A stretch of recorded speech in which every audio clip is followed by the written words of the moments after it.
اور وہ تاریخ ہے 18 ذی الحج،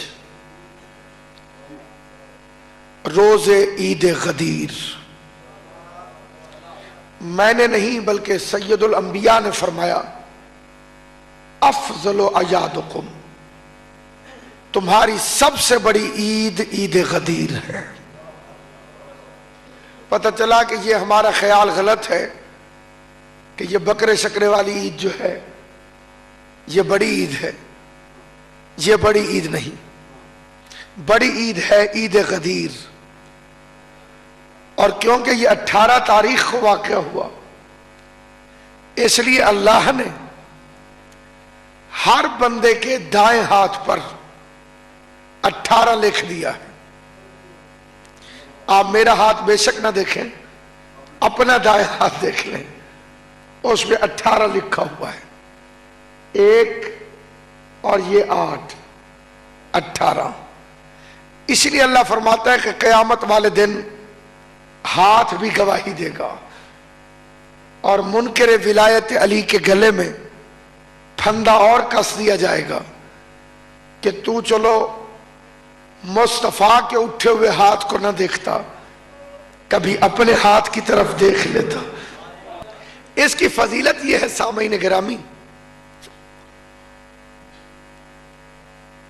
کہ اگر کوئی مومن اس دن روزہ رکھے، قبلہ اگر کوئی اس دن روزہ رکھے یعنی 18 ذی الحج کو علی کی ولایت کی خوشی میں، تو اللہ اس ایک روزے کے بدلے کے طور پر اسے 70 سال کی عبادت کا ثواب عطا فرماتا ہے۔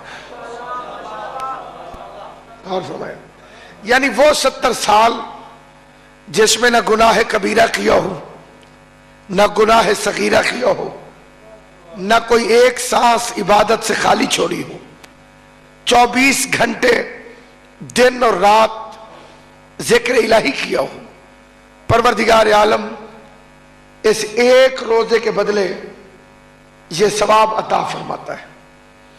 اور پھر فرمایا امام علی رضا علیہ السلام نے کہ اگر کوئی اس عید کی خوشی میں، ولایت علی کی خوشی میں ایک مومن کو کھانا کھلائے، اگرچہ وہ کھجور کے ایک دانے کے برابر کیوں نہ ہو، تو امام فرماتے ہیں کہ اللہ فرشتوں کو حکم دیتا ہے کہ اس کے نامہ اعمال میں لکھو کہ اس نے آدم سے لے کر محمد تک کی دعوت کی ہے۔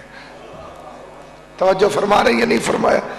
کھانا کھلانا نہ کھلانا مقدر کا ہے، لیکن کم از کم اس میں شریک ہو کے اس حدیث کو یاد کیجئے اور تہیہ کیجئے کہ روزہ غدیر کوئی شرعی عذر نہ ہو تو روزہ رکھیے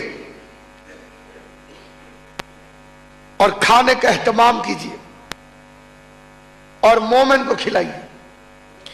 پھر فرمایا امام موسیٰ کاظم علیہ السلام نے فرمایا جو 18 ذی الحج کو علی کے کسی شیعہ سے علی کی ولایت کی خوشی میں مصافحہ کرے، امام فرماتے ہیں ابھی ان 2 مومنوں کے ہاتھ آپس سے جدا نہیں ہوں گے کہ اللہ فرشتوں کو حکم دیتا ہے انہوں نے علی کی ولایت کی خوشی میں مصافحہ کیا ہے، ان کے گناہوں کے صفحے پھاڑ دو۔ توجہ ہے یا نہیں ہے؟ جسے یقین ہو اسے مبارکباد، جسے یقین ہے اسے یقین مبارک، جسے شک ہے اسے شک مبارک۔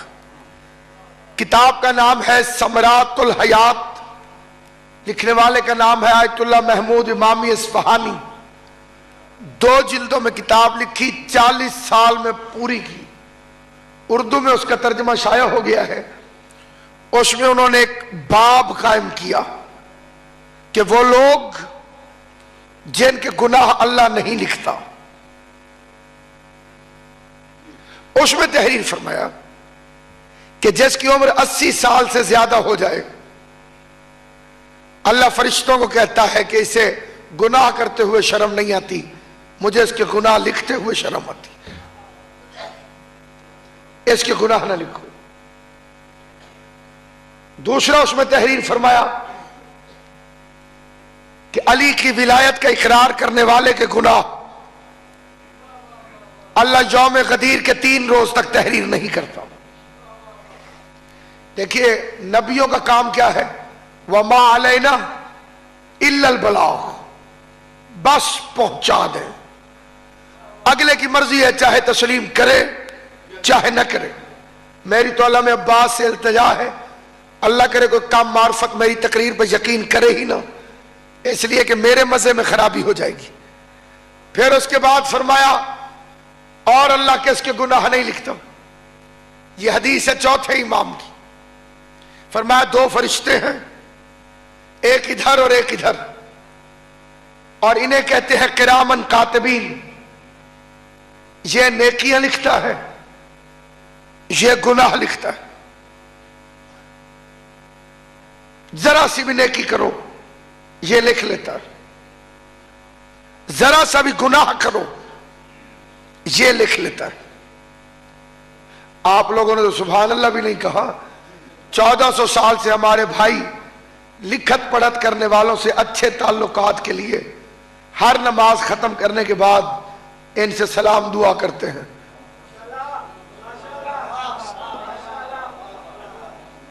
اب منشی سے تعلقات ٹھیک ہوں تو ناراض تو نہیں میرا بچہ چھوڑ دیا، لکاری تو پائی بیٹھے تھے، ناراض ہوئے بیٹھے تو اسے بھی سلام کرو اور اسے بھی سلام کرو۔ غالب نے کہا پکڑے جاتے ہیں فرشتوں کے لکھے پر ناحق، آدمی کوئی ہمارا دم تحریر بھی تھا، یہ بھی لکھتا ہے اور یہ بھی لکھتا ہے۔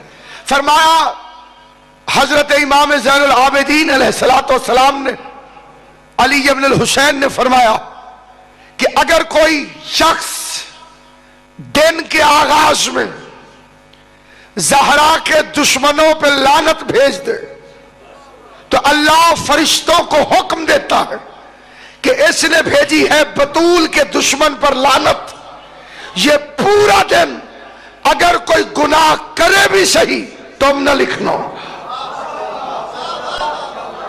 غور ہے یہ نہیں ہے؟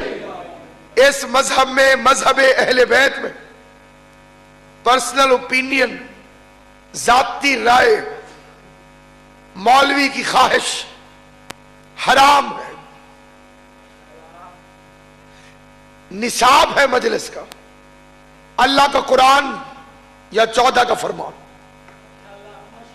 جہاں مولوی کہے کہ میرا خیال یہ ہے، سمجھو شیطان بول رہا ہوں۔ یہاں مولوی کی کوئی حیثیت نہیں۔ مولوی کی حیثیت تب تک رہے گی جب تک سائیوں کے منبر پر سائیوں کی باتیں بتائے، سرکار کا فرمان بتائے، جن کا مذہب ہے ان کی بات بتائے۔ یا ذاتی رائے کو دخل نہیں۔ بطول کے دشمنوں پر لعنت بھیجنے والا اللہ فرشتوں سے کہتا ہے اس کے گناہ نہ لکھ۔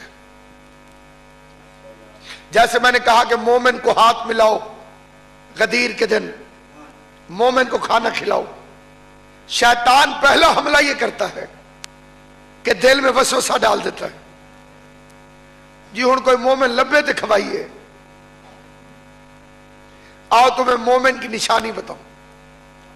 کتاب کا نام ہے حیات القلوب، لکھنے والے کا نام ہے علامہ محمد باقر مجلسی، مذہب اہل بیت کا ستون ہے۔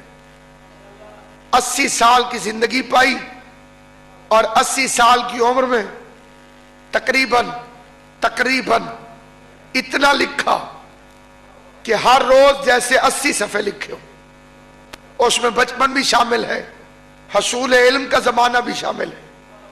دونوں ہاتھوں سے لکھتے تھے اور قلم کی وجہ سے دونوں ہاتھوں کی انگلیاں گھس چکی تھی۔ جامع اخبار آل محمد علامہ محمد باقر مجلسی، ایک مارکت الآراء کتاب لکھی جس کا نام ہے حیات القلوب۔ اس کی 3 جلدیں لکھی۔ پہلی جلد آدم علیہ السلام سے عیسیٰ علیہ السلام تک کے حالات، دوسری جلد خاتم النبیین کے صحابہ کرام سمیت حالات، تیسری جلد ذکر امامت۔ اللہ اجر عطا فرمائے قبلہ و کعبہ مفتی جعفر حسین آل اللہ مقامہ کو، انہوں نے ان کی کتابوں کا ترجمہ کیا اور ترجمے کا نام رکھا ضیاء النفوس۔ حیات القلوب کا ترجمہ ہے ضیاء النفوس۔ یہ اگر باہر کتابوں کا سٹال ہے تو موجود ہوگا، نہیں ہے تو لاہور میں یہ کتاب عام ملتی۔ اس میں یعقوب ابن یحییٰ ابن میثم تمار 5ویں امام کے پاس آیا تو میرے مولا نے فرمایا یعقوب علی کے دوست سے دوستی رکھ چاہے وہ گناہگار کیوں نہ ہو۔ توجہ ہے یا نہیں آپ حضرت؟ کسان کا کام ہوتا ہے ہل چلانا، بیج ڈالنا، وقت پہ پانی، کیڑے مکوڑے ہو تو سپرے۔ آگے زمین کی اپنی صلاحیت ہے کہ کاشتکاری اس پہ قابل ہے کہ نہیں ہے، فصل اگتی ہے کہ نہیں ہے۔ ذاکر کا کام ہوتا ہے ہل چلا کے ذہنوں کو ہموار کرنا، ولائے علی کے پانی سے آب یاری کرنا، دشمن علی پر تبرے کا سپرے کر دینا۔ آگے مجمع کا اپنا ظرف ہے کہ اگر وہ ظرف اسے قبول کرتا ہے تو بسم اللہ، قبول نہیں کرتا بسم اللہ۔ میرا کام ہے اپنی نوکری پیش کرنا، آپ کا کام ہے اپنی نوکری پیش کرنا۔ تیری بھی توجہ ہے، سب تو نیڑے ہیں، توجہ ضرور کریں کیونکہ نیڑے آلے ہیں تو خطرہ رہے ہمیشہ۔ بس میرے محترم سامعین، فرمایا علی کے دوست سے دوستی رکھ چاہے وہ گناہگار کیوں نہ ہو، اور علی کے دشمن سے دشمنی رکھ چاہے وہ عبادت گزار کیوں نہ ہو۔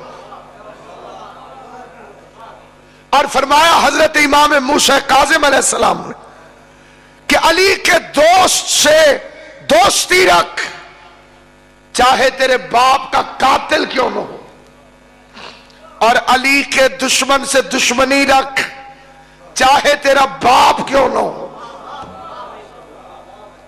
جہاں دوستی اور دشمنی علی کی وجہ سے ہو وہ بندہ کامیاب ہے، چاپلوسی نہ ہو، شہرت کی پرستش نہ ہو، دولت کی پرستش نہ ہو۔ محبت ہے تو علی کے لیے، دشمنی ہے تو علی کے لیے۔ مجھے کسی سے محبت نہیں علی کے سوا، میں ہر کسی سے محبت کروں علی کے لیے۔